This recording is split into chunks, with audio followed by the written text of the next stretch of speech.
दादा असं मी बोलताना सुरुवात करतानाच विचारलं की कुठलंही रिलेशनशिप म्हटलं की त्याच्यामध्ये स्वतःचं अस्तित्व असणं किंवा स्वतःला 100% देणं खूप महत्वाचं असतं. तर तुमच्या हिशोबाने रिलेशनशिप म्हणजे नेमकं काय किंवा एखादं नातं म्हणजे नेमकं काय असतं? रिलेशनशिप म्हणजे हे बघा, मी स्वतःहून इंडिपेंडेंटली खुश आहे. ओके. आणि ते शेअर करण्यासाठी म्हणजे एक नॅचरल हे काय असतं इन्स्टिंक्ट आपलं, की आपण समजा कुठला चांगला मूवी बघितला, Correct. तर मूवी खूप आवडला आपल्याला, तर आपण नॅचरली लोकांबरोबर शेअर करतो ना, Correct. की अरे मस्त मूवी आहे, पैसा वसूल है, ठीक नाही आहे तेरे को. तर ते जे शेअरिंग आहे ते अभिव्यक्त करण्याची, की मी स्वतः किती खुश आहे आज, हा. त्या त्या स्पेसमध्ये जेव्हा रिलेशनशिप बनेल ना, तेव्हा ते टिकेल. पण बऱ्याच असं होतं ना की खूप जिव्हाळ्याचे नातेसंबंध असतात. म्हणजे आपण बघतो की एक 10वी पर्यंत माझा जीवाश्य कंठस्थ मित्र आहे आणि सडनली काहीतरी होतं आणि ते ब्रेक होतं किंवा सेम कॉलेजमध्ये आल्यावर हे होतं किंवा गर्ल आणि बॉयच्या रिलेशनशिपमध्ये होतं की खूप दिवस तुम्ही खूप छान चालू असतं आणि सडनली काहीतरी घडतं आणि ते तुटतात. मग असं का होतं? म्हणजे रिलेशनशिप असे का तुटतात किंवा का संपतात? कारण ते जे काहीतरी घडतं ना, ते आपण खूप सिरियसली घेतो. ओके. हा, ते तर आहेच नक्की. हे आता सगळ्यात एक्झाम्पल मी नेहमी लहान मुलांचं पण देतो. जेव्हा आपण लहान होतो तेव्हा मित्रांशी, भावाशी, बहिणींशी काय जबरदस्त भांडणं व्हायची. होतात. हा. व्हायची ना, पण फरक काय होता, 4-5 मिनिटांनंतर आपण विसरून जायचो. म्हणजे असं आता काय होतं, की आपण जे एक काहीतरी ती घटना घडते, काहीतरी घडतं जे तू म्हणतोस, ते काहीतरी घडतं, आपण समर्पण नाही करू शकत, आपण लेट गो नाही करू शकत आणि मग ते डोक्यामध्ये राहतं. मूव्ह ऑन हा जो शब्द आहे ना, फक्त तो ब्रेकअप झाल्यानंतर मूव्ह ऑनचा नाही आहे. ओके. हा, बरेच लोक तोच move on is a day to day process. म्हणजे आज सकाळी काहीतरी घडलं, ते किती वेळ माझ्या डोक्यात राहते आणि हे हळूहळू काय होतं, हे रिलेशनशिपला बिटर करत जातं, खराब करत जातं. कारण मी सगळं ते साचवून ठेवतोय मनामध्ये, की हा 2 वर्षापूर्वी तू असं बोललेला, 6 महिन्यापूर्वी हे झालेलं, आणि मग ते बिल्डअप होतंय आता हळूहळू.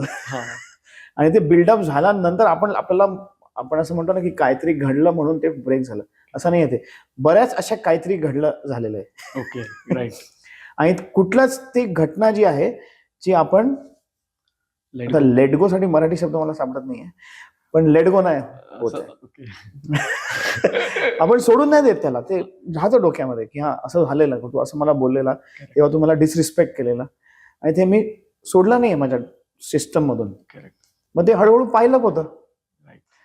मग हा जो बेसिक ऍटिट्यूड आहे ना, की जे काय झालंय ते मूव्ह ऑन करा, फिनिश, संपला आता विषय. आणि त्याच्यावरच विचारायचं की तो जो लेट गो वाला ऍटिट्यूड आहे किंवा सोडून द्यायचं गोष्ट आणि पुढे जायचं किंवा मूव्ह ऑन वाला ऍटिट्यूड आहे, तो बिल्डअप करायला कसा सुरुवात करायची? कारण लोकांना ऐकायला सोपं वाटतं की लेट गो कर, मूव्ह कर, पण माहितीच असतं एक्झॅक्टली काय केलं पाहिजे.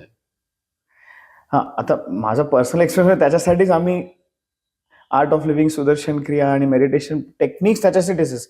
ध्यान म्हणजे process of letting go. Okay. आणि रिलॅक्सिंग. कारण जोपर्यंत तुम्ही लेट गो नाही करत, तोपर्यंत तुम्ही विश्राम नाही करू शकत. आणि तो सगळा जो कचरा साठलेला आहे, मी नेहमी तेच एक्झाम्पल देतो, रोज आपण एक सकाळी घरी पण एक प्रक्रिया फॉलो करतो, कचऱ्याचा डब्बा खाली करायची. ती खूप इम्पॉर्टंट प्रक्रिया आहे. कारण हे बघा, प्रत्येक रिलेशनशिप मध्ये आयडियल रिलेशनशिप असं काहीच नाही, because you are not perfect, I am not perfect, so we cannot have a perfect relationship, आहे की नाही? तुझ्यामध्ये काही इम्परफेक्शन्स आहेत, माझ्यामध्ये काही इम्परफेक्शन्स आहेत. मग ह्या इम्परफेक्शन्स जे आहेत, अवगुण जे आहेत एकमेकांचे, त्यांना अकोमोडेट करणं हे रिलेशनशिप. मग आपण कचऱ्याच्या डब्याचं काय करतो, रोज तो खाली करतो ताकी नवीन कचरा तिकडे येऊ शकतो.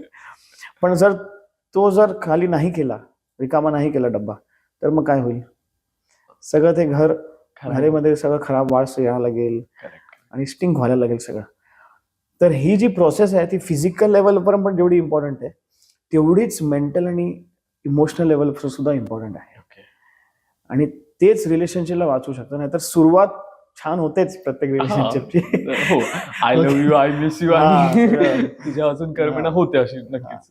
पण जर लेट गो नसेल, ही ऍटिट्यूड ऑफ सोडून देण्याचा ऍटिट्यूड नसेल, तर मग ते पायलअप होणारच. पण आता बऱ्याचदा लेट गो करताना पण असं होतं ना, की ऐकायला मिळतं मी एवढं केलंय पण समोरच्याकडून नाही झालंय तेवढं, किंवा मीच करत गेलोय आणि समोरून मला तितकं आलंच नाहीये, मग यावेळेस कसं? जेवढ्या अपेक्षा जास्त असतील, जेवढे डिमांड जास्त असतील, तेवढे ते रिलेशनशिप टिकणार नाही. ओके. हा बिझनेस नाहीच आहे ना. मी एवढं केलंय, तू माझ्यासाठी काय केलं. बिझनेस म्हणजे काय, तुम्ही काहीतरी करन्सी देता आणि काहीतरी वस्तू विकत घेता. राईट. That is business. त्याच्यामध्ये कॅल्क्युलेशन आहे की मी ह्या गोष्टीची किंमत एवढी आहे, मी तुला एवढी किंमत देतोय, मग तुम्हाला ती गोष्ट देणार. रिलेशनशिप जर बिझनेस झाला ती कधी टिकूच शकत नाही. कारण मी जे करतोय ते मला नेहमी जास्तच वाटणार. ते पण ओके नाही.